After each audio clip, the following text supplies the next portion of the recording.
This is episode 14. Whew, a lot has changed. It's almost been a month since our last episode because we were going to do one, but unfortunately the timing, literally the day we were going to do the podcast, episode 14, was the day that we started our drive across the country. I mean, we kind of planned for that, though. We knew that we were taking off on a Sunday, and so it was going to be a little rough for us. We knew we were going to take at least a week off, probably two. But then just getting settled in here and stuff, it's been a lot, dude. It's been an absolute it's a good thing, right? I mean, we should probably start from the beginning though. A lot has happened since our last episode. We've been talking about it a little bit. If you guys didn't know, like we said, we're recording in the same house now. I currently live with Brennan. He flew all the way out to Michigan, my home state, and we drove almost 3,000 miles together. Woo! And we don't hate each other. And I honestly thought it was gonna be. Here's the thing: we were almost too nice. That is the entire road trip, bro. We were trying to accommodate each other. I think because we were both like equally as miserable, and so we were just trying to accommodate for each other as best as we could. I was like, man, are you sure? You should sleep a little bit more. Like, go ahead, sleep. Ideally, when you're driving places, the driver needs to be the most comfortable because they're basically in control of everything, your life especially.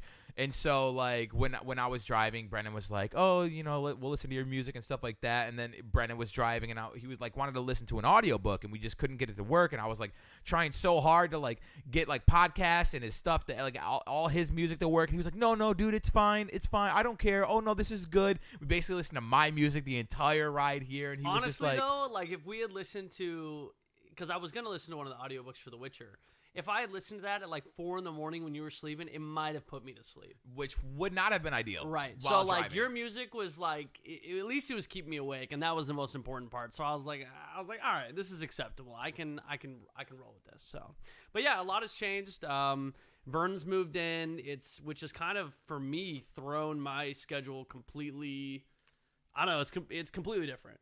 For a roller coaster. In the best way possible. Yeah, it's been good. Dude, go look through Brennan's tweets about, I haven't woken up naturally at 9 a.m. in years. My schedule hasn't changed whatsoever, but because of the time difference, I feel like I am a new human. Like, whereas I was going to bed at like 3, 4 in the morning on the East Coast where I came from, East Coast time, to now like going to bed at like 11, 12. Oh, you like a grandpa. And I wake up at like 8 a.m. just casually. I feel great. I'm well rested. I feel like a new man. And I'm like, I don't feel like such a piece of shit every single day. It's 2 p.m. Guess I'll roll out of bed. Yeah, I mean, maybe you were just made for the West Coast time from the get-go. I think that was your plan all along. Yeah. It's the years and years of video games with you. Yeah, except for lately, I've been like, oh, man, I can't wait for Vern to get to the West Coast because he'll have to stay on stream later and play games with me. This will be perfect. Absolutely not. And now he's just the exact same time. Going to bed earlier. The exact same time. Nice. So, yeah, whatever. I mean, it works out. But, yeah, we've been, ever since, and I told you this, like, before Vern moved here, like, Vern came to visit us a few times, and, like, Vern would always ask me, like, hey, you want to go to the gym today? Hey, you want to go to the gym today? And I'm like, nah, This is what I'm most surprised about. Nah. Because I think when we really, really started talking about me moving to the West Coast was like when I first started to lose a bunch of weight. And I found a gym partner, one of my good friends back home, who was actually like motivating me and showing me how to work out and eat better, mostly how to eat better. I still struggle with it. And so I was like really in this mode where I was like, no, I need my gym partner and I don't want to leave my gym partner. And you were like, dude, no, if you move out here, I'll work out every day with you. I'll go every day. And then I would come visit and be like, hey, Brent, like give you an opportunity to just show me that you would make the effort. Not one time, dude. Never did. Never and there was been spans where I was here for like a week. Yeah. And I would go every single day and you didn't go one time. And so driving out here, I was like, this man's ain't going. I'm going to the gym alone. And you've gone alone a few times, but yeah, but I also go an excessive amount. That's true. You do go pretty much every day, and I've been on the gym grind pretty much. It was actually like a couple days before I flew out to Michigan. I had my first personal training session. With my new trainer. Shout out to MJ. He's been fucking awesome. He's been whooping your ass. He's been whooping my ass. Basically what I did, I went in there and I was just like, you know what? I got to dive in head first. Like I got to force myself to go. So I bought like a 24 session package. Yeah. And so I already paid for it. So I have to use it, right? Like or I you're have a to. scumbag or I who just wasted a away shit money. ton of money. Yeah. Exactly. That's just a waste. So I forced myself. I was like, you know what? I'm just going to buy the 24 sessions. And I've only used like 5 or 6 right now. But like we started off a little like we did one before I flew out to Michigan. And then I think we did 2 that week we got back. Mm-hmm. And now I'm on a consistent schedule with him, Monday, Wednesday, Friday. Dude, that's awesome. And Fridays are leg days, so that gives me 2 days extra rest. I've noticed it's been like really hard for me because our buddy, our good friend John has been going with us a lot of the sessions too. And like when Brendan's working out with his trainer, I kind of just do my own thing, which I'm used to.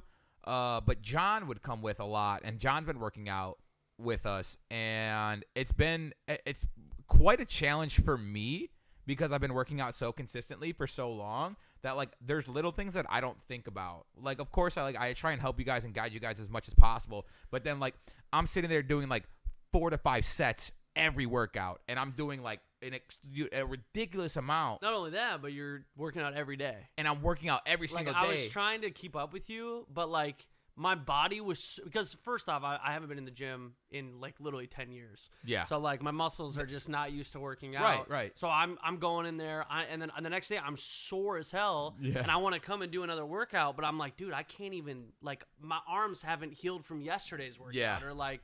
So that was one thing. It's been hard for me to try and like find that balance where like I could still push myself, but also like help you guys through a workout, and that's why I'm actually like super stoked that you do have a trainer that can help and show you how to work out, because that's one of the most important parts. Your body will catch up. Your body will, like, once you have the knowledge and you're going consistently, your body will be able to like do shit you never expected it to. Well, I mean, that's like I did my first leg day with you. Yeah. You did the first leg day, and then I was sore for what, 4 days? Literally until your next leg day with your trainer. So which is like almost sore, almost like a week. ridiculously sore. I could not believe it. And then this last Friday I had a leg day with my trainer. It was my first official leg day with him, and his actual workout for my legs was so much harder. Yeah. He killed me. Like I almost threw up again. Dude. And I was like, I'm literally going to be in so much pain.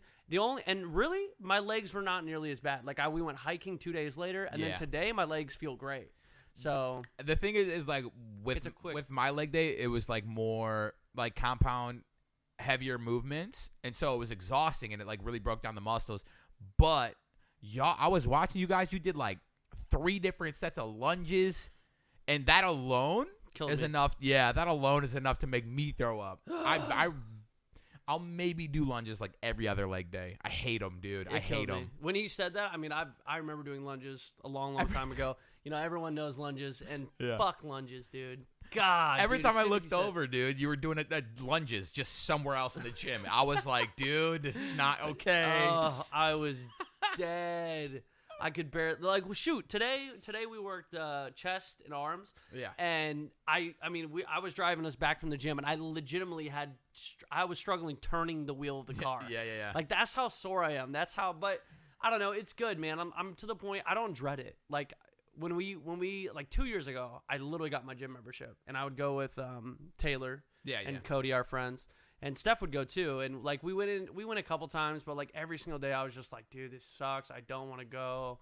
This is bullshit. This time around, I don't know what it is, but it's like I'm enjoying the process, even though it's kicking my ass and like I'm exhausted and getting my ass beat. Like that's a good feeling. It is a good feeling, and it's like I'm learning a lot, and I don't know. This time I don't dread it. Like I actually am excited to like keep going and like see the progress. I think you'll even more so once you like actually start making gains. Like once you like you're sitting there, you're bench pressing whatever it is you're bench pressing, but then, like the first time you throw on 2 plates and you're repping that out, it's gonna be like one of the best feelings you ever experience.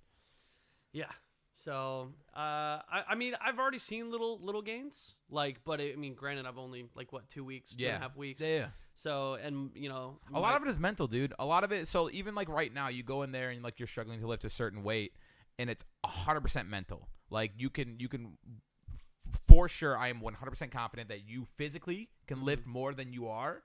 Right. And so, like, especially in the beginning, I feel like you're going to be making, like, gains rapidly in the gym, and then it'll start to taper off once you get more comfortable with the workouts and with how your body works and responds to lifting weights. Dude, I kind of love it right now because my trainer essentially just said, don't watch, like, just eat a lot. You just you need a lot of calories. You're going to be burning a lot of calories. You need to bulk. So he's just like, eat a lot. I'm like, oh, I ate this, and this, which is, I know we're kind of in the opposites right now. Dude. But I know, which, sorry, this might be hurting to hear. This might be hard. It's true. Like, I because I know right now it's good because I'm like, I'm eating everything and I'm constantly hungry. But I know that, like, in a couple months or, like, 6 months, that's going to change. Dude, I noticed that when I first moved in with you guys, it was, like my eating schedule was, like, down pat when I was back home. Like, I woke up, I would have, like, my breakfast, and then I'd go to the gym. I'd have my post-workout meal. I would, like, come home. I'd cook dinner, and I would eat dinner. And then, like, I would have, like, a snack before bed or something like that. And I would snack throughout my streams, too. Here, it'd be, like, we don't eat one big meal until like right before we're about to stream. Yeah. And then we eat like 1,700 calories in one meal. Yeah. And then like I'm 3 hours into my stream, like I'm hungry. Yeah. I want more food, but that's just how you guys operate, and I completely understand. But like that's just.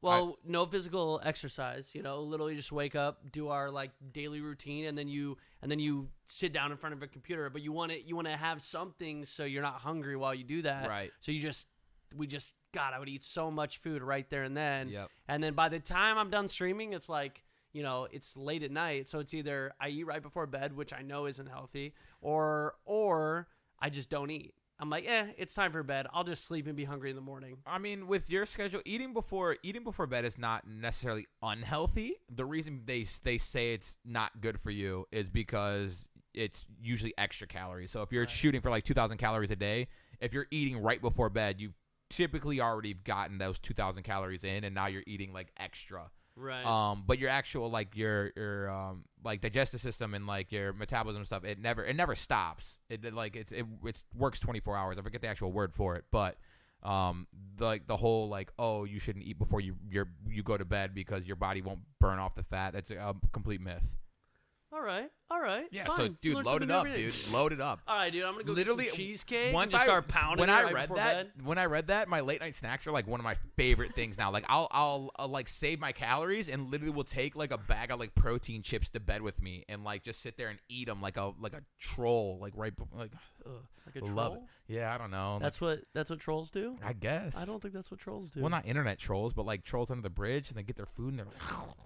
I think they eat humans. That's what they sound like when they're eating the humans that don't pay the toll to get over their bridge. That's the one. This is ridiculous. I'm just saying, bro. I love my snacks. Anyway, I think this is a good segue. We're talking about underbridge trolls trying to get money from people. I think we can talk about this YouTuber. What's his name? Dude. Jake Paul? Never heard of him. Literally, I was thinking about it. I really don't want to stand this topic too long because True. I don't want to give him any more attention that he already gets.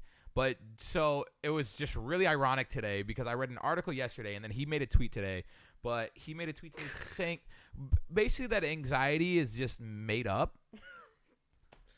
It's like along the lines of, and it's actually like super dangerous because it's along the lines of like the same people who are like, oh, you don't need your prescribed medication. Right. Exactly. It's all in your head. Don't take the medicine that doctors have given you to balance your fucking brain chemistry. And dude is just out here like, oh, yeah, hey, just go for a walk. Hey, whoa, Jake, why didn't I think of that? Talk to a friend. Oh, bro, thank you. That's crazy. Yeah, obviously anxiety is a chemical imbalance in your brain. Sometimes, more often than not, you can't help that. Depression is very similar. And depression and anxiety go together a lot of the times. But like, I mean, here's the thing. Deep down, do I understand what he's trying to say? Yes. It's just the way he says it is really fucking stupid. Like, oh, I think you should have 100%, like, you should make an actual effort to improve your life and, like, be, like, put yourself in a better situation, like, mentally, physically. Like, there's steps that you need to take. But if, like, people have anxiety, people have depression, Right. and going for a fucking walk isn't going to stop that. Oh, dude, I'm feeling anxious today. I bet a walk around the block will fix that. May it help? Sure. I don't know. I don't know you. I don't know the levels of anxiety. It's true. Well, getting out in a beautiful sunshiny day But if may you're help having your mood. you're having a fucking panic attack, your anxiety. Oh, dude, just go you for a can't- fucking walk. Brendan, Jesus. text a I friend. mean, it's interesting because I feel like I actually, when I was younger and I didn't really understand what anxiety was, like I used to have these really bad, anxiety attacks. I wouldn't even say they were attacks, but I would just get super, super anxious. Yeah. I'd get really hot. I would like my cheeks would get red. I'd feel like I was sweating, and I would panic, like internal panics. And I just figured, oh, that's what everyone deals with. But Yeah, it's as just I get normal. older, it'll go away or it'll get better. And then I got older and older and older and older, and I'm like, okay, what the fuck? When is this gonna subside? When is this gonna go away? It's still not going away. So that was when I realized, okay, obviously what I'm feeling, maybe there's just it's something. I got to figure out what this is. And then that's when I went into finding out what the hell I was dealing with, and that's when I was like pretty much diagnosed with mild anxiety, and then I got something for it. And then obviously your doctor prescribed you with talk Exactly. to a friend. Yeah, my doctor was like, "Are you willing to try medication to help?" And I was like, "Yeah, if you're gonna make me feel better, here's this little tiny pill. Take that once a day, and let me know how it goes." Dude, And I did it, and life changing. Dude, yeah, fuck yeah, because it exists. It's Exactly. a real thing. Because it's literally a chemical imbalance that can be fixed with medicine. So Dude. I don't know. I mean, yes, there's probably other ways to deal with anxiety. Everyone's Things that'll different. help. Yeah, For sure. But like just maybe saying- talking to a friend would help, That's true. That's true. Yeah, if you're anxious about something, let's say you're anxious about a big move coming up. Yeah, And dude, you're like, super anxious I was. You want to get something off your chest, and you talk to a friend about it, and that helps your anxiety a little bit. Yeah, for sure. But saying anxiety is just something that's made you up. made it up. Yeah, That's dude. that's do you have fucking do you have a tweet? stupid. I would love to It's read it. I retweeted it on my Twitter at GoldGloveTV, but it's shout out. But no, it's just a very silly thing for him to say, because there are kids that are have crippling anxiety, and they're not gonna fucking just walk down the Jake street Paul and said- not gonna go away. Well, Jake Paul That said go away. that's I would love to believe that the things that he says and does come from a place of good, and it's not just him trying to either gain a following or sell something, peddle something, but it's getting harder and harder to believe that. And I read an article yesterday about a new business venture that Jake Paul and a few other online influencers are starting, and I felt like this needed to actually be addressed, because I see it all the time on the internet, and usually when I see stuff like this, it's so fucking ridiculous that I was like, there's no way that anyone would ever fall for this. It's a literal scam. Like when the people the ads and stuff that you see on YouTube videos were like, I'm going to show you how to make $1 million in a year. Your first year, you want to earn $3,000 your first month working for me? No, yeah, of course I want to earn that. How do I do it, sir? You just have to pay me $300 and I'll show you these 3 easy steps. It's a fucking scam. Schemes. But Lots of schemes. It literally has to be people have to fall for it, because they continue to pop up, and now Jake Paul is a part of one himself. It's called, hold on, the Financial Freedom Movement. Oh God, the name just And fuck. That's so stupid. Out of the kindness of his heart, he's going to show a bunch of children who dude, no joke, basically telling children to school's stupid. They don't teach you anything you need to know for your adult life, but Jake Paul will. For the low price of $20 a month, Jake Paul will show you how to be successful and acquire a Gucci belt like him. Didn't this man just make millions of dollars for some shitty boxing event? And now he's gonna scam kids for $20 a month to teach them Jake Paul life lessons? Yeah, Fuck him. So fuck him. It's an article on Variety, right? They posted it. It's on their Twitter and stuff, and I was just browsing through it, and literally the first line of it, basically, is a perfect summary of this whole thing. It says YouTuber Jake Paul wants you to be financially free. for $19.99 a month. Then don't spend your fucking money on shit Jake Paul schemes. It's crazy to me. Save your money, kids. So he literally held a rally, right? And there was like other influencers there, and then like a lot of very young like people from like that follow Jake Paul that are fans of him, and he's saying he's saying shit like I learned the periodic table but not how to do my taxes and stuff like that, which might be true, but you're basically pushing this narrative, and that I don't think that was an actual quote from Jake Paul. I think that was like signs that they were holding at this rally. But like you're pushing a narrative where like school isn't important. You don't need school to be successful, which might be true in some very particular cases, but you can't just like, and I want to say that he is like trying to like guide the people that have already made that choice and not influence people to not go to school. But that's exactly what he's doing. There should be another way to go about it. Yes, there's things wrong with the education system, because I would agree with that. Like for sure. Taxes being one of those things. Like, you know, you become 18, you get a job, and then people are like, oh, by the way, pay your fucking taxes, or you're going to prison. You're like, what the fuck? How do I pay my taxes? Yeah. I don't know how to do that. I was never taught that. And then you have to learn the hard way, just like everybody else. And yeah, I agree. That's pretty shitty, and we should learn those things. But then Jake Paul should be using his platform to try to further education and push it in the right direction, not tell people, oh, fuck education. School's stupid. Fuck school. Give me your money, and I will treat you, or I'll teach you how to have financial freedom. The worst part about it using their parents' credit cards. You think Jake Paul knows how to do any of that? No. Jake Paul's been paying people to do it for him, but now he's going to charge you to teach you shit that he's never fucking learned? Like, there's financial advisors. People like go to school to be financial advisors. Years of practice in learning and understanding the financial institute, and Jake Paul's got you covered.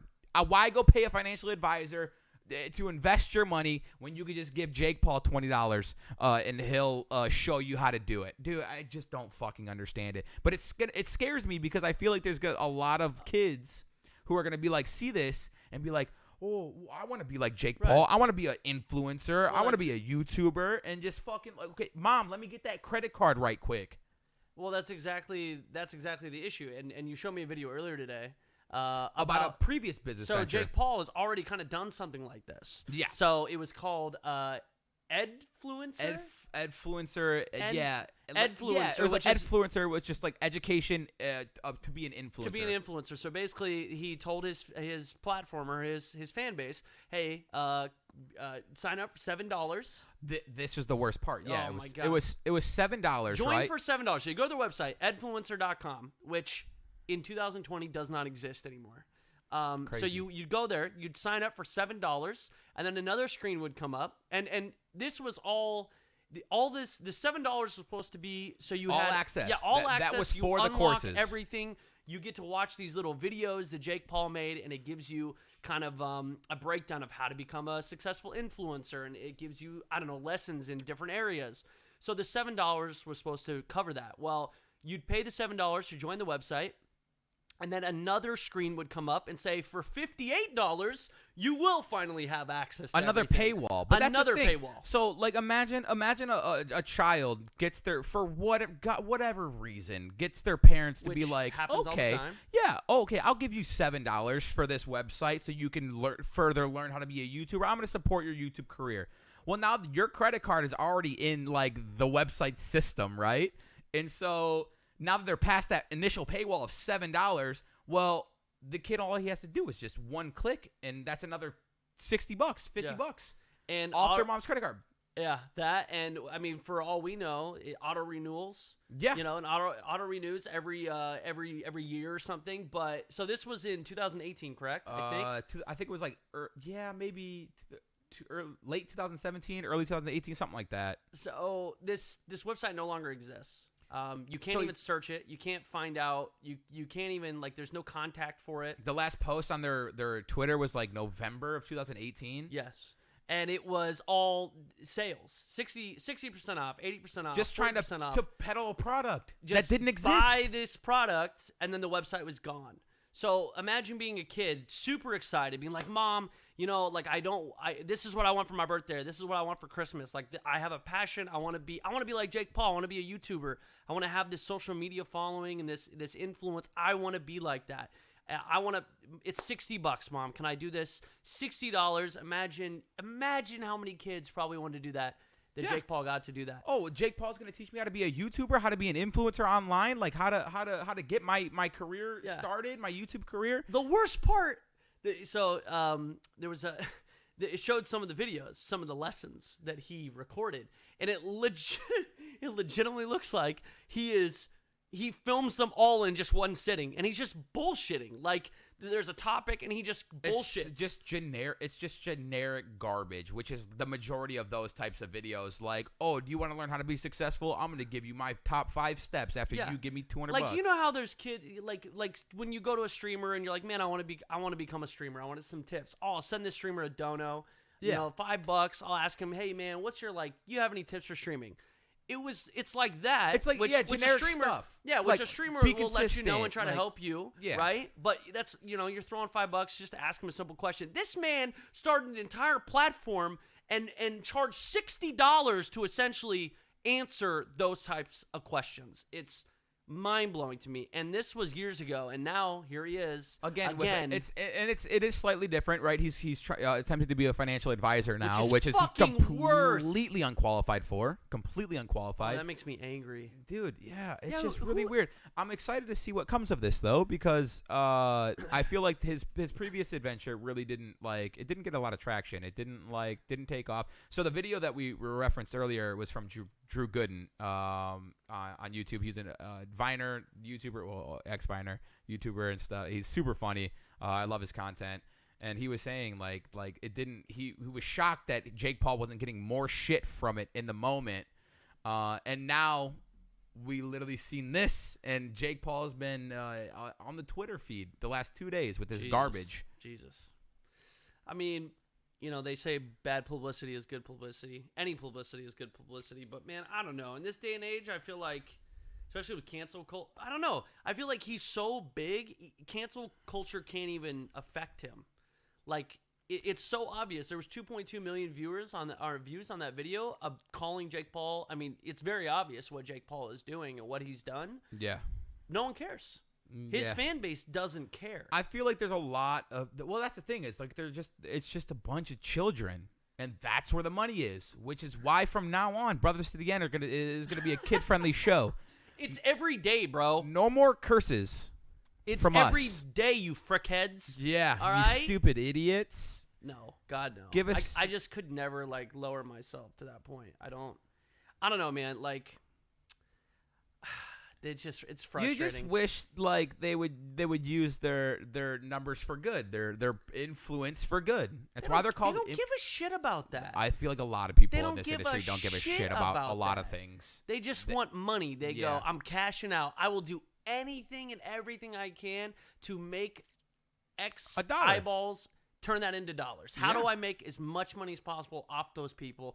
They don't give a fuck about them. It's just one thing after another, and they continue to try and go through that's why this is popping up now. Maybe YouTube views are a little down. Maybe the ad revenues he's experiencing his own ad apocalypse, and so he needed to the financial freedom movement or whatever. Dude, I don't know. It sounds like a fucking bank. Dude, scary. He's gonna get bailed out. Fuck, dude. Oh my lord. Anyway, it's just rough. Just be careful, smart. Yeah, be smart online. Do your research. Don't fall for some shit. If it sounds too good to be true, it is. For $20, we'll tell you our 5 best tips to stay safe online. Okay, for $20. This is a great segue because there was kind of some talk in the Twitch community about streamer coaches. Oh, yikes. Hiring a streamer coach and hiring these people to coach you into being a successful streamer. As someone who's been streaming for a very long time, who's been successful in their own right, who's not been successful in some ways, who's kind of, peaks and valleys along the way, that's all fucking bullshit. The only person that is qualified to fucking teach you how to be a successful streamer is a successful streamer. Maybe, and probably not even then, because streaming is so finicky, and it's such a difficult thing to tap into appropriately because it's so based on luck. There's so much luck involved, timing. Now if fucking Tim the Tap Man said fuck this, I'm not streaming. I'm gonna be a coach. I'm gonna be a coach. I'm gonna find some I would people. listen to what Tim had to say. Yeah, exactly. If someone like Tim the Tap Man or Lyric or Nick Merckx or these really big successful streamers that have a long longevity and have done it right, that's one thing. The issue is these streaming coaches are people who have never been successful in streaming. I don't even know if they've ever streamed. They just seen a market, dude. They seen a market, and they see all these people. I mean, but it goes along the same lines as like people just want to be successful, and it stems from like even the reason people start streaming in the first place. It's crazy now. I just had work done at my old house, right? And the dude heard that I streamed on Twitch. Random landscape guy, and he's like, my son wants to be a streamer. What's your name? He would love to check you out. Yeah. And I was like, oh, that's awesome. But like, kids are now growing up. Firefighters, absolutely not. I want to be a streamer now. Yeah. And that's awesome, right? I think it's really cool that some kid might be looking up to me and be like, wow, Vern Notice is mildly successful, and I love what he does for a living. But that doesn't mean that you can do everything exactly the way I do, or that I even know. That's the biggest thing. I don't think half of these people know how they even got successful. It was a lot of it goes through, like you were talking, peaks and valleys. A lot of it is luck, hitting the right game, streaming at the right time. Like, dude, it all matters. It all matters, and it's like it's different for everyone. It is different for everyone. So there's no rule book to this thing, man. That's the thing, and I don't want people to be taken advantage of, because I do see it in all aspects. And granted, it's been happening not only in the gaming industry, but I'm sure it happens in every industry. There's music coaches that I'm sure are just scammers that have no fucking idea what they're talking about, but they somehow get some people who have dreams, and they capitalize on that, and they take advantage of people. There's people who take advantage of people in every aspect of life, but you just gotta be careful, man. That's scary, dude. I don't want anyone to go through something like that. I mean, the last thing you want to do, you should invest in yourself. Invest in yourself, in your setup, your mental and physical health. That should be your first priority. Like, priority number one. Invest in yourself. Invest in your own. If this is like actually a path that you want to go, invest in yourself, your setup, and then maybe find other avenues. Like, because that's going to be what's most important. You overall, and then, like, obviously having a quality setup. And that was for free, ladies and gentlemen. You're welcome. I don't know, man. Trust me, if I had the 5 tips to becoming a successful Twitch streamer, I would do that right now. Yeah, I would just do it. I'm all dying. the time. I would be. I would just do that nonstop. I'd be the biggest streamer in the world. Like, it'd be that fucking simple, but it's just not. There's no rule book. There never will be a rule book. It changes too much. It changes way too often. Like the culture changes too. It's like Twitch as a platform changes. The culture changes. The type of streaming content that people like to watch changes, at least in terms of popularity. The games change. I mean, shit. When BRs took over, that's what everyone liked to watch. And now, BRs are still pretty popular, but not as popular as they once were. So, what's the next big shift into gaming? Like, what? You just never know. It's unpredictable. It's very unpredictable. So someone telling you that they can predict it for $20 is probably a fucking liar. Yeah. So, just be smart. Don't fall for shit. Like I said, if something's too good to be true, it probably is. Also, I just want to say real quick that I'm not saying that anybody who is trying to be a coach or like be a financial advisor or like sell you something online is a scam artist. I feel like a lot of people do it with the right intentions and they just execute it very, very poorly. Except in Jake Paul's case, I think he just really wants your money. Yeah, I think it's kind of bullshit. Yeah, he wants to take advantage of all those fans as much as he possibly can. Okay, but the boxing thing, I get it. It's a spectacle. It's kind of fun to watch, especially if you hate Jake Paul and you want him to get his fucking face smashed in. Like, it's kind of hype. Him right? and his brother. I have no desire to ever come in contact with them at all, and I really don't feel the need to like give them credit for. I'll give them credit for their success, but I actually really like their whole boxing timeline. Like, I think that's something that they actually like poured their heart and soul into. Yeah. They actually worked their asses off. They promoted it well. I mean, it was a great. Of it that were super, super smart. Yeah, like they did a really good job on it. I mean, don't get me wrong. I mean, good for them. They made a shit ton of money. They put on an event I think the first one, it has like, oh my gosh. I mean, shit, I paid for it. The first Logan Paul and KSI fight, I paid for it because I wanted to watch it, and I was like, okay, this is crazy. YouTubers putting on a fight, okay, and it has I think it has 2+ million views, and every single one is a purchase. Yeah, and I think it was $10. Fuck yeah.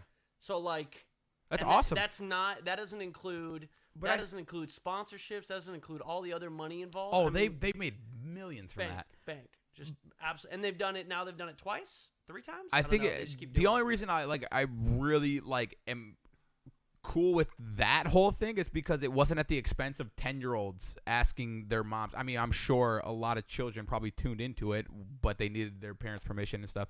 But they actually worked for that. They trained their asses off. I kept up with the fights leading up to it. I watched YouTube videos and stuff of them training, and it was actually really entertaining. And it acts like they were really passionate about it. So, I don't know. I'm curious to see how. Apparently, we dropped some frames there. Sorry about that, ladies and gents. Hopefully, it's good now. Just refresh. But I'm actually curious to see how that continues to evolve. I don't know. I would think that, and I know this has actually been done. I think Gathalion, he does his own convention. So he's turned, instead of doing a fight, pay-per-view fight, he's built a convention for his viewers to go TanaCon. to. Well, that didn't go as planned, I don't think. Yeah, but that's what I mean. A convention, that seems cool. I like that idea, I think, the most because, you're giving a place. I can't even imagine trying to go. It's like a thick boy meet and greet. Yeah, it is. But then you can bring other content creators in. You can bring in sponsors. You can basically do your own little mini packs, right? Which would be dope. Which is really dope. And so I think that concept for especially a streamer or a gaming YouTuber, that makes the most sense. So I'm curious to see what how it will continue to evolve and what the other ideas that will come out of it. Because dude, hell yeah. I mean, those are the game changers, man. And I know Gathalion, I know that's huge for him. I know that's an amazing thing that he's done, and I've heard it's very successful. So huge props to him because I remember talking to CNanners way back in the day, early YouTube, and I'm he pretty planned sure on doing that. They raise money for charity. That's basically what it is. It is. They raise a charity money event, and it's absolutely amazing. So that to me, that's how you should go about it. That is a really.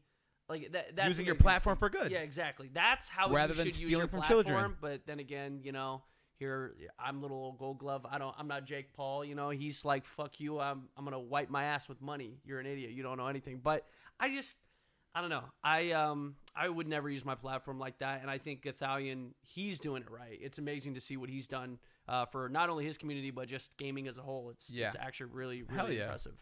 Dude. Yeah, it's easy to get wrapped up. If you're in Jake Paul's position, I feel like it's really easy to get wrapped up in the things around you and the money. But hopefully there's somebody out there that he'll listen to that might just show him or explain to him maybe why it's not okay and why it might seem like he's taking advantage of children. I mean, I think that would be nice. Yeah, I mean, we got to get a special mention to Mini Lad and Big Jiggly Panda. Remember their tour that they did? Oh, hell yeah. That thing was amazing. I've said this before, but I didn't know what to expect, right? I'd never seen a YouTuber or two. I've been to musical performances. Yeah, YouTuber live show. I was skeptical too. Yeah, and I was I've been to theater and shows like that, but I didn't know what to expect. I was like, how are these two gonna put on a show? Yeah. And they blew me away. Yeah. They blew hell me. yeah, dude. No. They absolutely blew me away. They were fantastic. It was actually hysterical, and it was just perfect for their communities. To see Minnie's fans that excited and it was nuts. It was nuts. I was like, holy shit! This is amazing. They are getting so much out of this. It feels like it's just a personalized show for them. And I thought that was really cool, man. Minnie absolutely knocked it out of the park with that. So that was super impressive to me. But like those are the type of things I love to see, right? Oh, hell yeah. Setting up a fucking platform and charging $60 for your pro internet streamer tips. Fuck you. I agree with that. Anyway, we can move on. Just be careful. Don't fall for some dumb shit. You know. Yeah. Just protect yourself. I think that's all. That's all. So we got some more topics today. Yeah, how's it been living with me? I want to know that. Oh, wow. Am I a good roommate? You want the truth? Yeah. No, 100%. You want the fucking truth? Yeah. It's been fucking awesome, man. Really? I mean, this has been something we've been talking about. This is okay. Not even something we've been talking about. This has been something I've been pestering you about. I stopped pestering you because I realized no amount of pestering was going to force you to get here any quicker. Maybe that just comes with me getting a little bit older and me realizing I got to stop pestering people. Being a little shit 24/7 isn't going to make me get my way. Yeah, exactly. Is that what it is? I'm growing up a little bit. But no, like, I don't know, man. We've known each other since we were 16. Yeah. Long time. We've grown up together, but it's always the vast majority of it's been online. You know, we've as content creators, like we spend a lot of time making YouTube videos, and I feel like you and I together have matured and grown up, and I've always wanted you to be here because, like, you're my best friend. You know, I just always had this vision of us, you know, doing all these things together, and us like Vern, I want to go to a basketball game today. And you're fucking into basketball as much as me, and you're going to be like, fuck yeah, let's fucking go. And I got my best bud here, and so we can do our thing, you know? What are we doing this Friday? And we're going to some basketball games. That's right, brother. We're going to 2 this weekend, and I'm stoked. But, like, yeah, that's the shit I want, man. I don't know. And we have we have the same lifestyle. We do the same things. Yeah. So we understand where, like, we understand each other better than most people. Like, yeah, obviously I have a lot of friends. The schedule is the most important thing. It is. With our I can't go to the gym with my other buddies that are, you know, because they're at work. Because they're all at work, normal jobs. Yeah. They can't, you know, and I work in the evenings, so having someone on my schedule is just so nice. But no, it's fucking awesome to actually have you here, man. I mean, there was a point where I was like, I don't know if it's gonna happen. Yeah. We've been talking about it for so long, and it just, I was a little sad about it for a while, but then I was like, you know what? If it happens, it's meant to be. It'll happen. And then I knew it was gonna happen, like, because you started talking about it. That's when I was like, it's gonna happen, Steph. Like, he's gonna move here. It's gonna be great. But I was like, I haven't said anything. I haven't pressured him at all. I've just been letting him take his time. There was a lot of factors, like, leading up to actually being able, just like physically being able to move. There was just a lot of things that were going on back home that, like, was going to make it very difficult, and just it was going to be a lot more stressful than it would have been at all worth coming. Like, it would have been so much on my plate, and it wouldn't have been a good experience out here because I've been too dang worried with what was going on back home. And the end of last year into the start of this year, things just kind of fell into place, like, literally. Yeah. It was like a sign where, like big stressors that I didn't know what to do or how to handle with moving out here kind of just took care of themselves. And I was like, okay, it's a sign. It's a sign for me to leave home for at least a year, see how it goes. If it's good, look for maybe a more permanent situation, but at least get out of the nest for a while. Give it a chance. Yeah. Something new. And I feel like that's important for, like, just personal growth anyways. Like, being born and raised in the same city and, like, growing up there and, like, never leaving it, never experiencing any other cities or people or culture, like, I feel like that it kind of stunts your emotional and growth a little bit. Like, you know. Oh, absolutely. I mean, I moved to LA at 20 because I had never been far away from this area. I was Pacific Northwest, born and raised.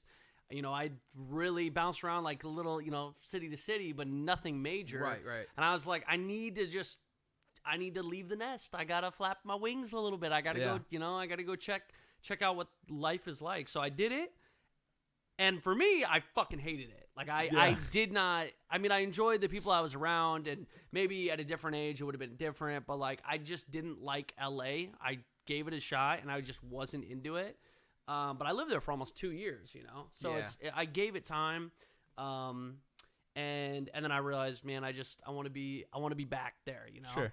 So But you did it. But I learned from it a lot. Like I learned a lot about me. It changed my life. I'm really glad I did it. Heck yeah. You know. So at least I gave it a shot. And that's what you're doing, and I respect that. I think that's what you got to do that at some point, or else you'll never know. Yeah, true. You know, and then it's True. just maybe it's always in the back of your mind. I think it was also really, really important for me to like get out of my comfort zone because I am one to like never like I want to like strive to improve myself, but I don't necessarily like improve my surroundings. Like if I'm comfortable and things are working, like this is gonna sound like really sad, but it's like a kind of a good reference. But like when me and an ex broke up, all of the bedroom furniture was hers, like her grandmother's, and so when we broke up, she took all this bedroom furniture with her. Instead of buying new furniture, I just slept on the couch for a year and a half, and I was completely okay with that. And the only reason I purchased a new bedroom set is because I got another girlfriend who was sick of sleeping on the couch. She was like, "Can we go buy a bed?" And I was like, "I guess." I didn't know that. But like, but that's just me as a person. Yeah. Like I'm just if I'm comfortable, if I'm cool with it, I will never change it. And like that, like when I think It's a about hard it, it's mindset to scary. change. Yeah, It's super scary. So like I was like, I'm like that too. I need to like get out of my comfort zone. Like I have a house here. My job is somewhat stable. Like things are going well for me. Like why would I ever leave here? Because I need to grow as a person, and I need to experience different things, and I want to be closer to friends who actually I can do stuff with. It was and this I keep saying this on stream, like that, like we were talking about the schedule. It's that was the worst part, is because like I had friends back home, I have friends back home, but like none of them want to go get drunk with me on a fucking Tuesday night. You know what I mean? And here I am. Like, yeah, dude. Like, we could just go. Jesus. Like, we literally just went out for drinks with Beach on Beach, Wednesday. yeah. It was a random Wednesday night. We went to a random bar. And Hey, Whiskey Wednesday. Whiskey bar? Wednesday, Well, I baby. didn't drink any whiskey, But that's but we can't do stuff like that. Not all the time on the weekends unless we like actually plan ahead. right. Like if my friend hits me up and they're like, "Hey, we're going out tonight. You want to come with?" Well, I just told Stream that we were gonna be doing like party games tonight. Like I can't just not go. I can't just not stream. So Definitely different, but I mean, I'm the same way. I think a lot of people are. We're creatures of habit. You know, we fall into routines. And it's hard to be like, nothing's wrong. Why do I need to improve it? Right? Like it's fine. It's usable, or it's I don't know. It's acceptable. yeah, You know, we fall into that, and I'm the same way. Like, the reason I haven't gone into the gym is because, or it's taken me this long to get to the gym, is because I'm like, I look okay. Like, Yeah. I don't look great, but I don't look terrible. Like, I'm all right. Instead of like, like that was my I don't mindset. look terrible. But like, I'm like, I look okay. But now I'm to the point now where I'm like, I wanna feel better. I wanna look better. I wanna see the best I can look and feel. Like I want to get there. I want you to at get that to the point. point. You know I what I want you mean? to get to the point in the gym where you're like, I want to fucking lift cars. Yeah, I told you. I want to be proud of myself, and I want to know that I fucking did it. Instead of me in the back of my mind, well, what if I had like, dude, no joke. I remember going to the gym like 2 years ago, and then I haven't been back since, recently. And I thought of myself just the other day. I was like, man, if I had just stuck it out for the last 2 years, where would I be? Yeah. Where would I be? I would probably be in great fucking shape. I'm Yeah. just so proud of myself. Why didn't I just do that? Like, it's already been 2 years. It went by that fast. And so now I'm thinking, if I just stick it out and I just fucking do it, I mean, let's see what happens. I don't know. And I feel like I'm starting to feel that way in a lot of aspects. Like I don't know. I talk about this a lot, but like the last 3 years, I feel like have been the biggest. The last 2 years have been the biggest like jump for me in terms of like, I feel like I was really stuck from like 2021 to, 25, 26. Like, I feel like I was just really stuck emotionally, kind of like in my ways, just kind of, I mean, Steph is a huge factor. She's kind of pushed me to get out of that. And, why am I so stagnant? Let's keep working. Let's keep, just pushing improving in every way. Dude, that's so important. I know. And so you got to have someone to do that. But like, I'm to the point now where I don't necessarily need someone to do that. Like, I want to do that for me. Yeah. I want to improve in every aspect because I want to see what I'm capable of and where I can get, if I actually put in the time. Yeah. So. And your motivations in the gym will change. I remember when I was first going to the gym, it was like I wanted to just lose weight. I was sick of like being embarrassed to take my shirt off at the pool, which I still am. Like, I still am very self-conscious, and I feel like I don't know if I'll ever get, even after losing, like, 70 pounds or whatever, like, I don't know if I'll ever get to a point where I'm, like, 100%, like, just comfortable, confident with me ripping my shirt off at a pool and just running around naked or anything like that. Yeah, same. I'm not. But now it's like I want to get fucking strong. Like, I want to not be able to wipe my own ass. Kind of. Yeah, I want to have to, like, walk. I want to be so thick that I have to walk through doors sideways and just kind of like waddle through. I want to be able to, like, if there's a car that's parked like ignorantly in a parking space, I want to be able, lift that little Prius up and kind of give it the nudge it needs. I want people to see me walking down the street and being like, holy shit, someone call 911. A gorilla escaped from the zoo. That's me, the gorilla. And then they get closer and they're like, oh no, it's just Vern and his massive arms. They know me as that guy. Vern, the guy with massive arms who kind of resembles a gorilla because he has a hunchback and very terrible posture. I don't think you're ever going to resemble a gorilla. I mean, maybe your arms. You do have some big arms. That's goals, though. That's something I can strive for. Oh, that literally. It's goals. Okay. Harambe reincarnated. Dude, coming back it's to your save boy. the world. What up? I'm telling you, like, but that's the thing is like, I was sick of, I don't want to be fat. I want to be able to wear nice clothes. And now it's like, I want to fucking put the nice clothes on and then rip them off. Yeah. With a nice, just solid flex. Just a flex and everything pops. Like and the just, whole. oh, dude, lost 7 buttons just now. I'll go get them. That'd be expensive and annoying. Whatever. Maybe you just get to the point, man, you could just become like a male stripper.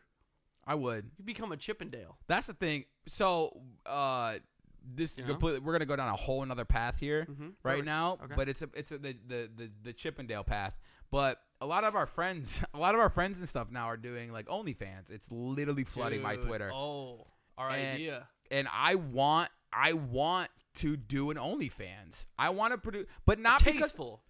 I want to not that they're all not tasteful. I'm just saying we want. I tasteful. I want to be. You're not going to be like just dick pics, maybe slanging meat pics. So that's the thing is I would if I had a meat.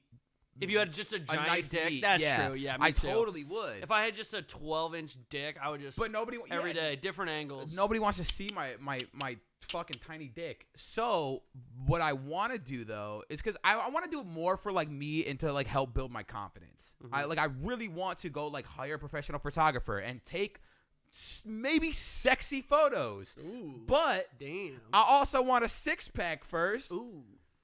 And like that's my, if I ever get a 6-pack, I'm starting an OnlyFans. You guys heard it here first. Okay.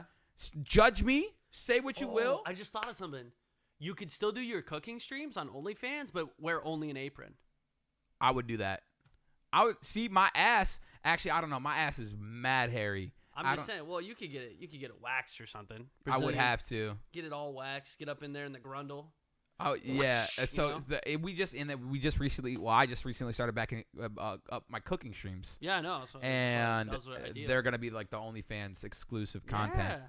I kind of like that. I mean, idea. you'd have to definitely get your own place. I mean, the last 2 cooking streams you guys haven't been here for. I don't want to walk into the house with your butt ass naked or your butt ass. My your butt naked butt ass. My naked your ass butt naked out. Butt ass cheeks. Out. Cheeks. That's the one. That are just in the kitchen. And you're rubbing them on the goddamn counters. I just had a stroke. I am super respectful. You are really respectful. I would never rub my cheeks. You're a great roommate. Yeah. You're probably a better roommate than me and Steph are. Like really. So that's the thing is like I've had roommates before and I kind of like I'm at the point in my life where I like never wanted roommates again. And so even moving in here, it was like definitely something that I wanted to be like super temporary. I never want to overstay my welcome. I know how it can be like living with someone. Like I love spending time with you. I love spending time with Steph. You want your private time. But living with you guys is completely different. Right. Like I don't want to find out the things that I maybe don't like about you guys. Like I don't know, like dumb shit, little dumb shit. Like you don't. There hasn't literally nothing. I'm reaching for straws here. Tell me. What is it? What do I do? Oh, you didn't break down a box for recycling or something like that. Yeah, true. You know what I mean? And like it doesn't irritate me because it's your fucking house and it's your mess anyways. But like should that irritate me? Like I don't want to find that shit out. I want us to be like the best friends for literally fucking ever. And so I was like really timid, like moving in with you guys. Like, I'm gonna make sure that I am as respectful as possible, and like I hold my own here. Like share the chores and shit like that, and make sure that I'm not like a burden to you guys. And then now, I feel like a week's gone by. And I think, like, me taking that route is, like, more irritating, especially for Steph. Like, yesterday, or 2 days ago. No, I think it was yesterday. I raided your guys' pantry. Because I was just hungry, dude. I was super hungry. And I grabbed the Cheez-Its. Oh, Cheez-Its. And I brought them upstairs. And Steph was streaming. And she was, like, in the middle of a Tarkov raid. And so I didn't want to, like, interrupt her raid. And so I just sat on her couch with a box of Cheez-Its, just watching her stream from behind because I knew that they were her Cheez-Its. And she finally, like, turns around and acknowledges me. And I was like, can I have? She was like, you don't have to ask. Just eat the fucking Cheez-Its. And I was like, okay. Dude. And then I, like, walked back to my room and just fucking gobbled on Cheez-Its. So, like. I do the same thing. Yeah. I'm like, I have to Maybe that's why she was so frustrated. Probably. She's like, I'm sick of these two. Eat the fucking food. I do the same shit. I'll have a question to ask, but I don't want to like, she's in a raid or she's doing something. And so I'll just like stand there on my phone and then she'll be like, yeah, like, can I help you? Like, what's up? You're just standing there being weird. And I'm like, I didn't want to bother you, like, but I'm the same exact way. I'll just wait and wait and wait. And sometimes she's so like, I'm like, fuck, man, how long is this raid going to take? Or like, what? Should she have a second? Like, I just need to ask a question, but I get it. So, I never wanted to like be a burden to you guys, but you've definitely made me feel like this is actually my home. Like to the point where you literally, before we were trying to set stuff up here and there was a piece of equipment from my room that you needed, and you literally asked me if you could go into my room. You're like, do you mind if I go grab it? And I was like, no, it's your fucking house. Do what you want. Like, it's not like I told him, I was like, I didn't know if I was going to find the Black Lotus just still wet, dripping in there. I got to Which, for those of you who don't know, is my giant 12-inch dildo that I brought from Michigan. Fucking massive. And apparently, quote unquote, it's unused. I don't know if that's actually true. It's a little dusty right now. Yeah, well, I just didn't know, man. Okay, so I wanted to ask. I appreciate that. I appreciate you like making an effort to like let me know that that's my space. And that is your space. Like I said, you can use it. We said you could use it. You live in there now. I'm not gonna walk into your space. I'm not gonna bust down the door. What the fuck you doing? Well, I do that sometimes when you're streaming, but I know you're. I know you're not naked. Exactly. When I'm streaming. I read the room a little bit. Every other time. Yeah, your dick's probably out. Way out. I knock and you're like, I'm playing League. I'm like, I'm not going in there. His dick's out because I like to be comfortable when I play League. Yeah. Well, you did tell me you like to multitask when you played TFT, and I did hear some weird slapping on the keyboard. So. Well, yeah, it's easy. I only need one hand for TFT. That's why it's one of my favorite games right now. Oh my god. Well, I go in there, my man. This guy, you say you can't. He's listening to music. He's playing TFT. He's watching a show. He's scrolling. He's swiping on Bumble. He's clipping his toenails. I don't know. You're doing so much at once. Do it all the time. All the time. It's the worst. You're folding laundry, and I'm like, can't you just focus on one thing? There's been moments where like I literally have to take a step back and be like, you're doing a little much right now. Like I'll back home, I haven't done it here yet, mostly because my iPad is broken. But I'd be watching a show on TV, and then or like a movie on TV, and then just get wrapped up in a YouTube video on my iPad while watching Twitter videos. Like all three screens just going, just playing shit, and it's just like a sensory overload. And then like my little brother would come into the room, and I'd be like, "This looks fucking stupid, doesn't it?" Like, how is this even happening? See, that sounds overwhelming to me. Like, I'm the type of guy that's like, we have something on TV, and I'll like pull up my phone and then like, oh, there's a video. Pause the TV or turn the TV off so I can watch the video, because like having that much audio or like two different things, my brain wants to focus on both and then they conflict. I can't I don't know, dude. I can't block one out. I'm really weird with that. Yeah. I mean, dude, I don't know. Yeah. I probably undiagnosed something wrong with me. Probably many things, but Yeah, I don't know. yeah. I'm not Dr. Jake Paul, so. But I was gonna say we could charge $20. Oh. And then you seem more legitimate then. Yeah. If you pay me $20, I can diagnose you. Yeah, but not until the $20 reoccurring. Yeah. And or then you after can just that, pay for the year at a 20% discount. Oh, huge fire sale! 50% off right now. That's not what a fire sale is. What's a fire sale? Why would you say fire sale? I don't know. It just sounded like it was a good thing. A fire sale is like from Die Hard, one of the Die Hard movies. I thought it was just like a big sale. No, a fire sale is like where you cut the it's right? Isn't a fire sale what they use? Oh my gosh, what is it? Fire sale is like a big sale. It's in the Die Hard movie. That's what a true fire sale is. It's also, yeah, I heard it first in COD Zombies. Is it? Wait, really? Yeah. Okay, maybe I'm thinking of two different things. No, it is called fire sale. It's the same thing. Dude, do some Let's Googling. See. Now I Googling always assumed that like, fire sale was like a big sale. Like when you get a fire sale on guns in Call of Duty. Sale of goods remaining after the destruction of commercial premises by fire.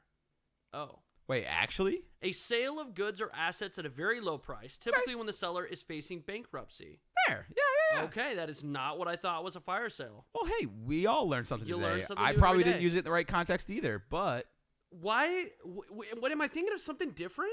yeah, you're probably. Oh wait, fire sale, Die Hard wiki. Wait, this is my definition of a fire sale. Hit me with it. A fire sale is an all-out cyber warfare attack that performs a 3-stage systematic attack on a nation's computer infrastructure. Hackers called it fire sale because everything must go. That's why it's called that. I'm going to walk away now. Oh, but that makes sense, Okay. though. Well, that was my definition of a fire sale. Everything must go. Apparently, I watch way too many movies. Dude, imagine just getting all of your information from Die Hard. Pay me $20 and I'll just read Die Hard to you. Have you seen that movie? I Die actually Hard? know. It's a great movie. I can't remember which one it is. It's one of the newer ones. I don't know, dude. There's like 5 of them now. I think I've seen. Oh, here's the 3 stages of a fire sale. Oh, hit Stage me. 1, shutting down all transportation systems, such as traffic lights, railroad lines, subway system, and airport systems. Wait, is this the Die Hard version or is this? This is the Die Hard version. Oh, okay, So okay, this hit is me. how you create like pure chaos, like just fucking people are losing their shit, right? Yeah, This yeah. is how you do it. You disable the financial systems, including Wall Street, banks, and financial records. Dude, Jake Paul's having a fire sale. No, Jesus Christ. Turning off public utility systems such as electricity, gas lines, telecommunications, and satellite systems. Imagine that all that is just disabled. What the fuck would you do?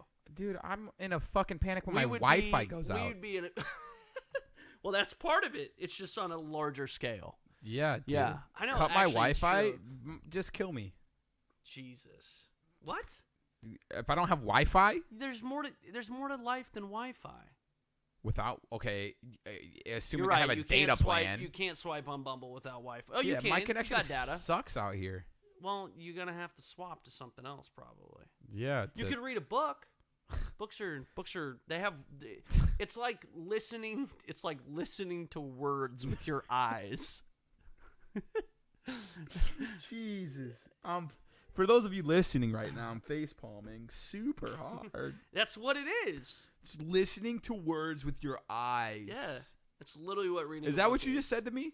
Yeah, that's literally what reading a book is. Jesus, man. I got to give credit to I can't think of his name, but there was a roast. Yeah, we're not giving credit to him. Well, it was his joke, and he said it to Shaq. He was trying to explain what a book was to Shaq, and that's what he said. It's like reading words with your eyes. And I thought it was very clever. So That's funny. yeah, That's a good one. yeah. I mean, you got to explain liked to it. someone I who doesn't know how to read. You barely, dude. I've seen you swipe Bumble. You barely know how to read their bios. I don't read their bios. And this man doesn't even let the photos completely load, and then he goes, "They take blurry pictures," and he swipes on them. If you take blurry But pictures, it's the app not loading the photo. no, I swipe left for different reasons there. Their first picture loads for different reasons. Yeah. So okay, wait. You explained to me this the other day, but I want them to know about it. Tell me the things that go on in your head when you're looking at someone's profile in order on Bumble. What's the first thing you think of and go down the list? So there's like a huge checklist that goes like just obviously the first picture. This was not planned. This whole segment on the podcast right now about my Bumble. But so first and foremost, I never take the dating app super serious. I've never even been on a date from a dating app. Okay. No joke. That might change. It might, honestly, I because it was just something to do on my ride here. I was literally swiping at every state. Every time I wasn't driving, I was just swiping hard, dude. Every shit. He's like, this is a college town? I'm getting Bumble out. Yeah, dude. We're stopping for brekkie. Fuck, swipe until I can't swipe no more. Swipe. And so it's just something to do when I'm like shitting or before bed. And so I just continue to do it. But there's an initial checklist that I go, because Brennan was watching me when we were like driving to our hike, and I was just flying through all of these profiles, just flying through them. So like initially, if they're just not my type, they're just not my type, and I swipe left. What does that mean? Not your type? I'm not attracted to them. Okay, for that, good. I just want to clarify that. Sure. If they use filters in their first picture. If the first thing I see is like a dog filter or like some weird Instagram filter, I assume you're hiding stuff. Not a good start. You're hiding some like boom left fucked swipe. up nose or something. Jesus. What? Maybe. Maybe she's missing an ear, so she puts a dog ear there to place it. Yeah, something like that. Which, I mean, it's not necessarily the worst thing in the world. It's just like, why hide it from me? Where's your ear? Yeah, I'd rather you just be open and honest. What happened to your ear? Yeah. Maybe it's a cool story. Just tell us. If the pictures are blurry in 2020, it's literally the year's 2020. Yeah, get your vision right. Yeah, what are you doing? And there's no excuse to have a bad quality photo. I want to make a YouTube series now that like I uploaded a vlog, by the way. So shameless plug. Oh, yeah, at Vern. My first vlog since being out here. You didn't even upload a road trip vlog. I didn't, because all my footage was bad. Different time. But I did. You did, and that was all they needed. It was perfect. There was some segments that you got that I really liked that I thought people would. I think you should still upload it. We'll figure it out. We'll figure something out. Where was I going with this now? Where was I in the checklist? Filters. The blurry pictures. Pictures. Dude, if you got a blurry photo, I was gonna make a YouTube series about if like they have blurry photos, I'm gonna swipe right and try and match with them, and then like take them on a date to take better Bumble pictures for them, and then like update their profile. Just a little idea. So they have blurry pictures, instant swipe left. And then if they get through that like arsenal of things that I'm gonna not swipe right on them for, because I'm very picky. I then like a good smile and good hair are like my two kryptonite. If they have either of those, they don't even need both. If they have a good smile or like really nice hair, I'm hard swiping right. And that's pretty much all it goes to. Like, I worry about the profile and stuff after, because I mean, didn't you just say you were picky? Yeah. So, but that's just like beautiful the first. hair is the one. That's like the first like wave. Okay. Like if we actually end up matching, then I'll actually scope out your profile, learn a little bit more about you. You don't even have to read their profile so you just look at the hair. The hair or the smile. Oh, hair's good. Dude, I love. What if her hair is beautiful and then you scroll down and she's like, I'm a Nazi? Well, then I wouldn't respond if she messaged me. But you would swipe originally with her. Yeah, not because she was a Nazi though, because she had nice hair. She doesn't know that. Oh, well, maybe she thinks you're a Nazi lover. Okay. She's like, oh, dope, I found one. Then maybe I'll have to explain. If that ever happens, maybe I'll just have to explain to her, like, hey, I don't approve with you being a Nazi, and I'm going to hit your father. Good call. Well, her dad might not be a Nazi. That's kind of fucked up. He allowed. How do you know? Yeah, I guess she might have just bet it. She might have just came Poor in. guy. What if he's like? What if he's really against it? Like, I hate that my daughter's Yeah, we a don't Nazi. associate with my daughter anymore. And now you're gonna punch this dude? Well, Jesus. Just man. wish she had more of an influence in her life. Anyway, I'm sure she's not a Nazi, but. Yeah, I don't know, dude. It's honestly like I just like giving you a hard time about your swiping preferences. At the end of the day, it's literally just something to do. You know, I get bored late at night or while I'm going to the bathroom or on road trips, if you will, and I just be swiping. Yeah, it's led to absolutely nothing for me. Since the inception of dating apps. I thought you were gonna say since the incident. Since the incident, I've had 0 matches. Well, what's the incident? It'll take too long. We've already been going way too long on this podcast. It involves a trench coat. Come back, episode 15. No, it involves a trench coat, a dolphin, and a bathroom. You know the story. I don't know the story. You know the story. I might know the story. Vern, you know the story. Okay, we're not gonna get into this now. That's for another time. Anyway, there's we can do a whole podcast where I tell a story. Oh my god, dude! Eventually, we might have to do that. Okay. You might have to do the dolphin. What's a good meme number? What? A meme number. A Like meme what's a number. meme number? 69. Okay, episode 69. Oh, dude, we're gonna forget. I'm not chat. We're gonna forget. Listeners out there, Feelings, this is on you guys. If you want to hear the 15's story, pretty memey. 15. Yeah, 15's like super memey. Like if there was a It's a word, quinceañera. or sorry, if there was a number to depict just meme, it would definitely be 15. 420. That's a ways out. I'm thinking. That's a ways out. We're 82. Bird. Actually, someone do the math. If we do a podcast every 2 weeks, how long would it take for us to get to episode 420? 52 weeks in a year.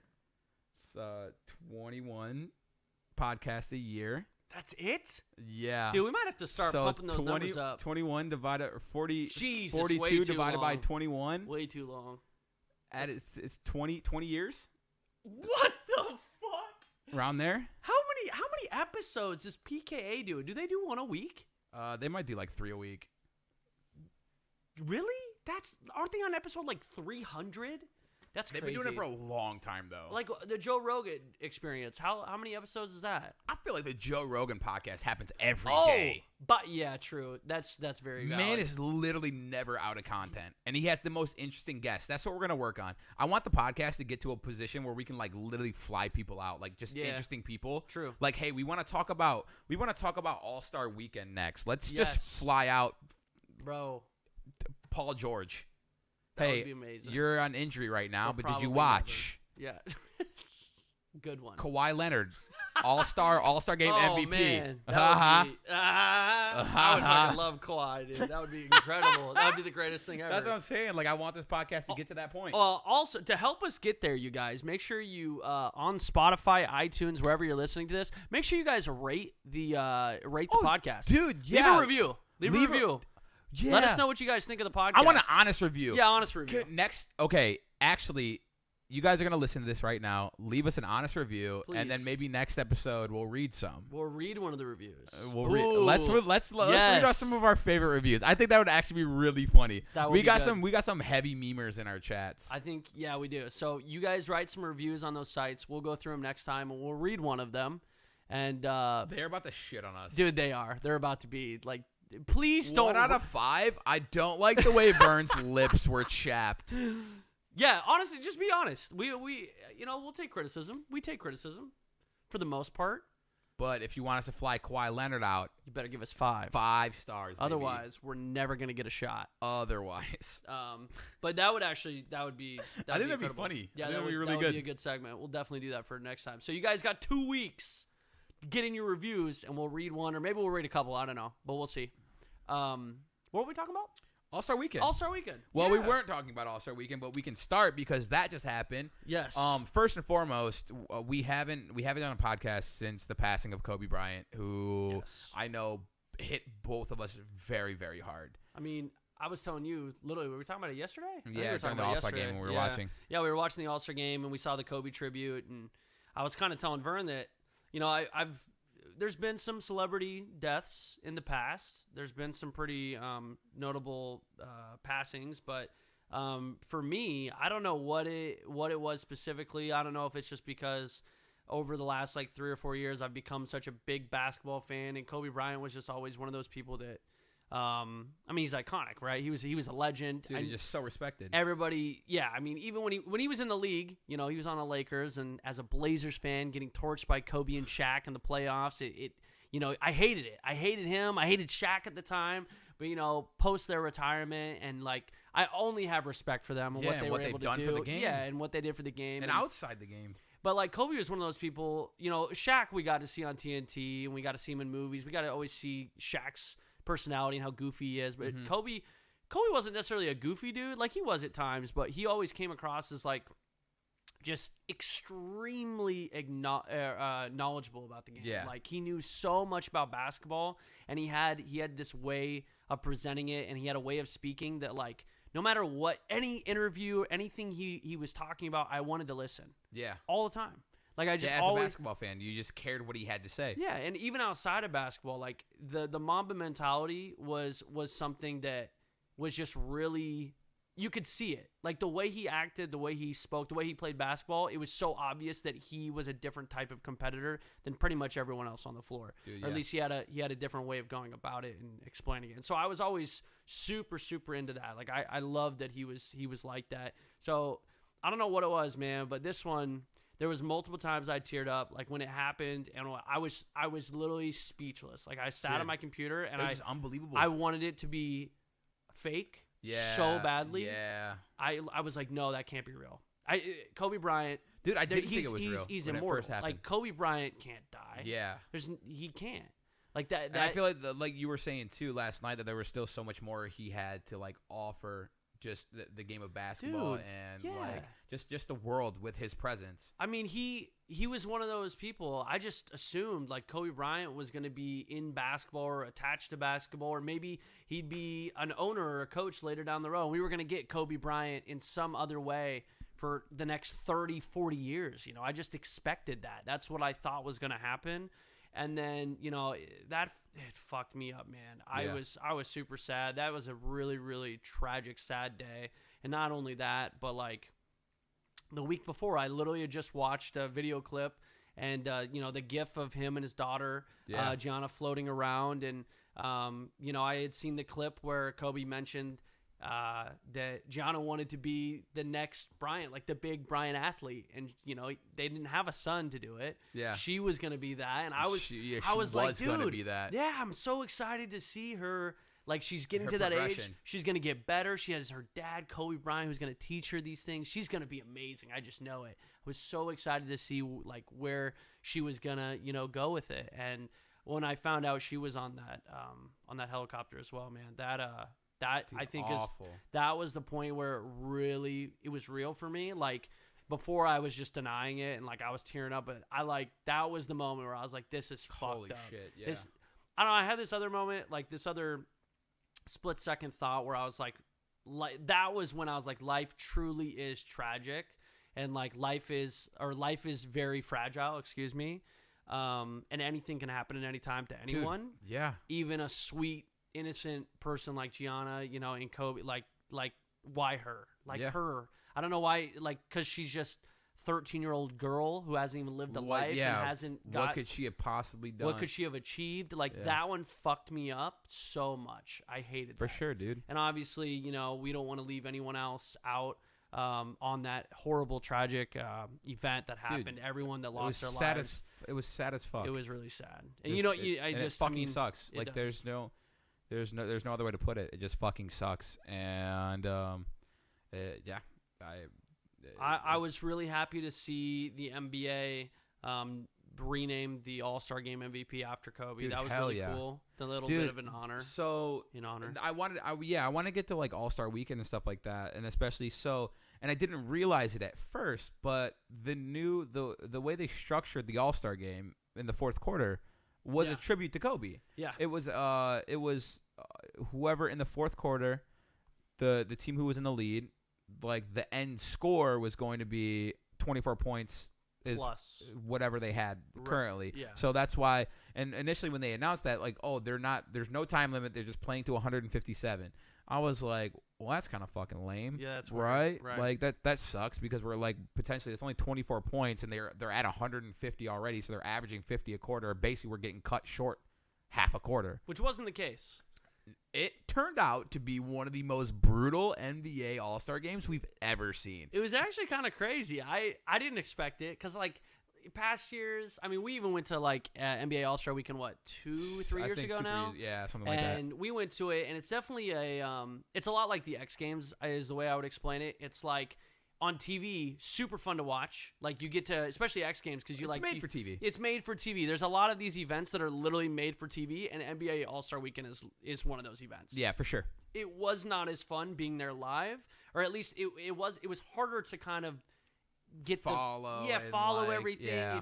It wasn't a live spectator event. I don't know. X Games is like that, and it makes sense. Probably the Olympics are the same way, which is why like I used to want to go to the Olympics, but now I'm like I get to go fight the crowd, go to one event. It's almost overwhelming. And then you get to watch the one event, and then you're like, oh, I wanted to watch this event. It's all the way over here. Now I got to go walk and get to that. But on TV, you literally you watch the event, and then it goes to the next event. You're like, oh, I get to watch this one. I don't have to, this is good. It's like it's made for that specifically. So, but I mean, the new format was fantastic. Like I did not expect to see those guys going at it like that. I did say that like the fourth quarters in the All-Star games usually get a little bit more competitive. Like the teams want to win. Like everyone's there just having fun. But the way they did it this year, I feel like just brought like that was basketball at its finest. Like we were seeing. It got a little rough at times, but I want to say that's because the like all-star defense as well as offense. All-star defense. Yeah. And they're throwing oops, just like, doing crazy shit. Not towards the end, No, man. towards the end it actually looked like they were trying, but then it makes me nervous too, because the last thing you want to see is one of these star players who potentially, they're playing for their teams in the regular season. They're trying to get into the playoffs or the championship. The last thing you want to see is them get injured. In the All-Star game. Dude, Ben Simmons took a little spill, and I thought he rolled an ankle. That was really scary. I thought Ben got hurt, and that was the moment where I was like, see, we can't have anybody get hurt. If somebody gets hurt in the All-Star game, they're gonna have to change the rules again. So I'm hoping that they find a balance, but it went well. It was awesome. I liked it, dude. Yeah, I really did. And the fact that they were playing for charity every quarter, I thought added more competitiveness. Mm-hmm. Throughout the entire game. Like, yeah, they were still having fun. Like, they were throwing lobs. It was flashy. It was entertaining. But then, like, true basketball fans got that real nitty-gritty. Like, and the way I described it on Twitter while we were watching it, it was like an old-school pickup game. It was like you had the greatest the NBA had to offer, and then they gave them a ball and said, first to 11, go. Exactly. And they were playing like it. The only gripe I had was that it ended in free throws. And I think in the future, can't do that. I see a lot of stuff on Twitter saying they should just check up when a foul is called. They'd still and just then in my possession. Head, in my head, I was like that can get really cheesy at the end. Right, because they can just foul, keep fouling and fouling and fouling. Oh, right. like a good shooter has the ball, just wrap them up. Like, right. So there's I feel like I feel like you'd have to like go on the honor system or something. You know what I mean? Like, hey, don't be assholes about it. We want this to be entertaining. It's still a spectacle. I understand you guys want to win, but like, don't do that. AD could have missed the final free throw. He could have, but why would he? That was $300,000 to his charity. He wanted his team to win. I get that. Like, and he did win money for that charity. So, it was fun. It was a good event. Team LeBron won. For those of you who have no idea, like if you just didn't watch All-Star Weekend, which is totally understandable. Not everyone does. Mm-hmm. I mean, even me. I'm huge into basketball. I didn't really watch the skills challenge. I didn't watch the dunk contest or the 3-point contest. Dude, I literally only watched the All-Star game. I watched highlights of Friday night. I watched highlights. I watched highlights of the it's a U.S. versus World team, like the Rising Stars. Yeah. Phenomenal game. It was like super entertaining. A lot of good young guys. How did Ja do? Did Ja play in it? Yeah. And he was Ja. He was good. But I think this is probably one of the best NBA All. If you're an NBA fan, this is probably one of the best NBA All-Star weekends we've had in a very long time. The 3-point competition, it came down to literally a shot in the finals. Yeah. Like it was like super sick. Buddy they added a 4-point shot now, which I think was it was a sponsored like Mountain Dew like 4-point shot, but I actually kind of liked it because like you have like these supreme shooters in the NBA right now, and they're shooting from that range. Damian Lillard, Trae Young, Steph Curry, like they're pulling up. Their range is literally infinite, and the NBA is embracing it. Like, hey, you guys are gonna be in the 3-point contest. There's been talks of like not from the NBA specifically, but there's been talks of like adding a 4-point line and stuff. And I don't agree with it. I think that's silly. But I like the idea of them kind of embrace. It's the All-Star Weekend. It's supposed to be fun. It's supposed to be entertaining. Right. So I like that they're embracing like this whole like, okay, well, if you have this kind of range, you can get an extra point or two, you know. And there's only 2 balls that they would shoot from there, and they came to play. Like they came into play. Like people who were hitting the 4-point shots were typically moving on, and it was like super entertaining. I was a little. I mean, I get why, but I was a little bummed to not see Dame partake in the 3-point contest. Obviously, his health is first, the team's first. I think that's good for you. Oh, no, absolutely. Like, I respect it. Like, because he's our Portland's leader, like, I'm so glad he decided that. But, like, I was super excited to see him partake in the 3-point contest. Especially, man, they had before the long-range 4-point shot, which is literally, I mean, if you look at the numbers, like, shooters from further than 35 feet this year, he's like made like 43 of them, and Trae Young is in second with like 14 or something like that. It's he's so far and above everyone else in the league right now from that distance. Granted, Steph Curry hasn't played this year, right? But I think it would be a very tight race between the two of them. Dame's been shooting like crazy. Yeah, he's shooting like 40-something% from nuts, 35 dude. Plus feet, like that's ridiculous. But so that was kind of a bummer, and you know he didn't get to partake in the All-Star game either. And dude, I like it. I know it sucks for you, but like, oh yeah, dude is literally, he knows that he's in a playoff race right now and that he needs to stay healthy, and that's what's on his mind. He's like, I could go this weekend. Yeah. I could maybe irritate something a little bit more, or I could not be 100% for our first game back. But he's like, no, this is playoff time. Yeah. We're winning every game after the All-Star break. And he is dead serious about it. And we're going to 2 of them this dude, weekend. I'm super excited. Which I got to double check. Those might be the first games back after. I'm going to check right now. Those 2 might be the first games back after the All-Star break. Or they might be playing earlier this week, like maybe a day before. No, that's their first game back. So it's gonna be a good one. The and first 2 Zion, back. Yeah, Zion, Lonzo, Brandon Ingram played in the All-Star game, so I assume he's gonna be back. He should be playing. And we have yet to beat the Pelicans this year. Yeah, Pelicans have our number. Dude, it's Drew Holiday, man. Yeah, Dame can't play against Drew Holiday. Drew Holiday is just locks him up. He's a lockdown. Dude. He knows how to play him. He did it they swept us in the playoffs a couple years ago. Yeah, we haven't beat him yet this year, so I don't know what it is about that specific team, but he's just kryptonite. Drew Holiday, man, he's super underrated. I really like that guy. I hate playing against him, but you know, he's personally. Fun. I hate playing against him, you know, when I'm balling. Yeah, when you're trying to get your shot up and he just locks it up. Oh, speaking of trying to shoot, you see me today? Yeah, I was ugly. Yikes. So we've gotten to the habit of kind of like going to shoot around after our workouts, and some workouts are just not good. Like Brennan did upper body today, and so he was awfully sore. I come into the gym, I'm like ready to go shoot, and I try to use, and my literally just limp. The ball goes like literally like 3 feet in front of me. I was rough. like, all right, dude, maybe we should just go. Yeah, and we did. And then we left shortly after. Yeah. But not before some dude was like, so 3-on-3? And I was like, nah, I'm out of here. I'm out. I ain't getting embarrassed today. No, thank you. I would have played. But soon, when I'm not so damn sore all the time. That's fair. So I know that's fair. We're working on it. But All-Star Weekend was good. I mean, the slam dunk contest. We got to talk about that. Dude, it was probably my favorite slam dunk contest in recent memory. There was some incredible dunks. Mainly from Gordon, but Derrick Jones Jr. is a freak. Dude, I thought all of his dunks. Here's the thing, is like a lot of his dunks were very similar to each other. Mm-hmm. But the way that he just like he literally flies through the air and he dunks with so much aggression. It looks easy, and so his dunks just looked and they felt good. Like you watch that dunk and you're like, oh, satisfying. Like you get the stink face and you're like, oh god, that was aggressive. He really did it to that rim just now. That man, I've seen him catch so many bodies. Like Miami just played in Portland, and you're talking about Derrick Jones Jr., correct? Yeah. Okay. Well, even though Aaron Gordon is obviously a phenomenal dunker as well, there's something about Derrick Jones Jr. that just like, you're right, he's just more aggressive. Like Gordon is too, but I don't know what it is about Derrick Jones Jr. Maybe because he's not as big as Gordon. Yeah. He's like and he tall, still dunks with power. But his dunking.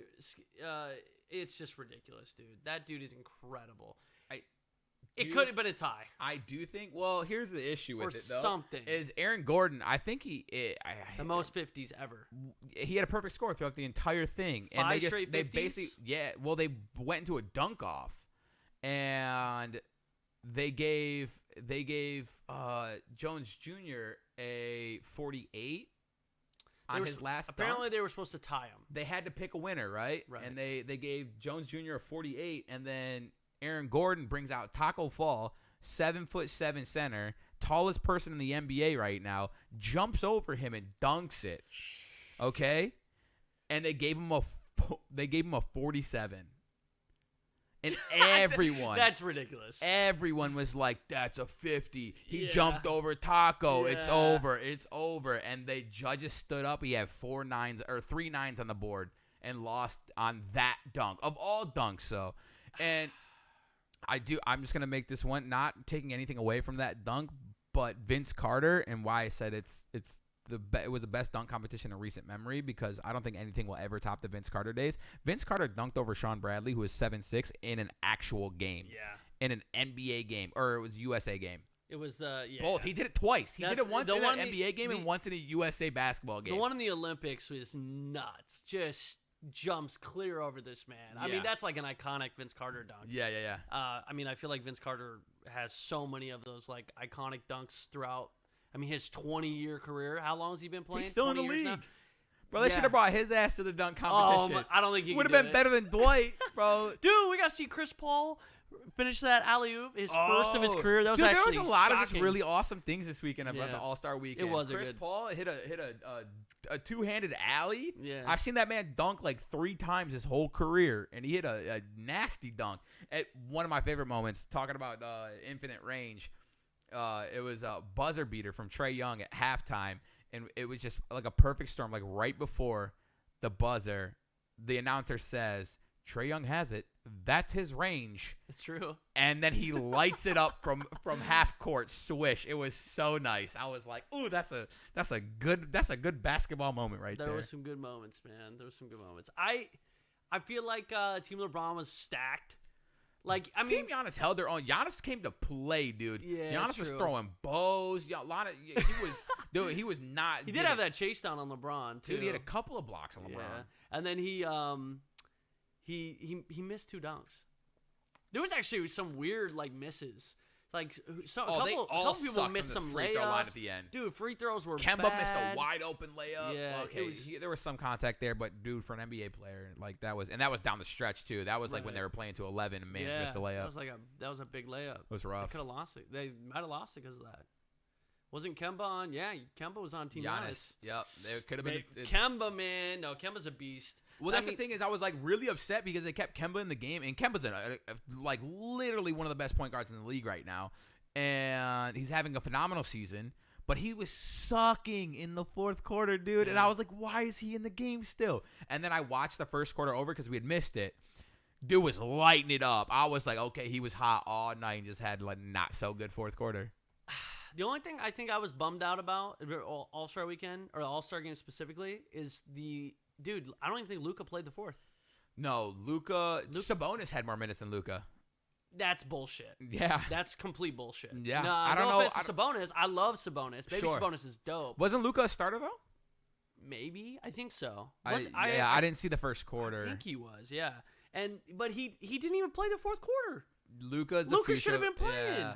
Like he's especially if he was a starter. Like Sabonis should not have more minutes in an All-Star game over Luka. Sure. Not this year. Like I don't know, but then again, it's an All-Star game. It's not that big of a deal. But I wanted to see Luka down the stretch. Hundreds of thousands of dollars for charity.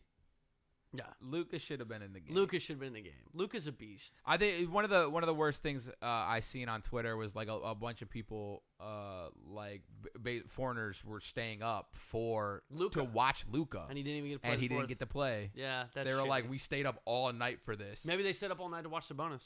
Maybe, Baby Sabonis, baby. I love Baby Sabonis. If Baby Sabonis ever comes to Portland, I will welcome him with open arms. Be like, because his dad played here, Arvydas Sabonis. So we love Sabonis in Portland. That would be incredible. Maybe one day.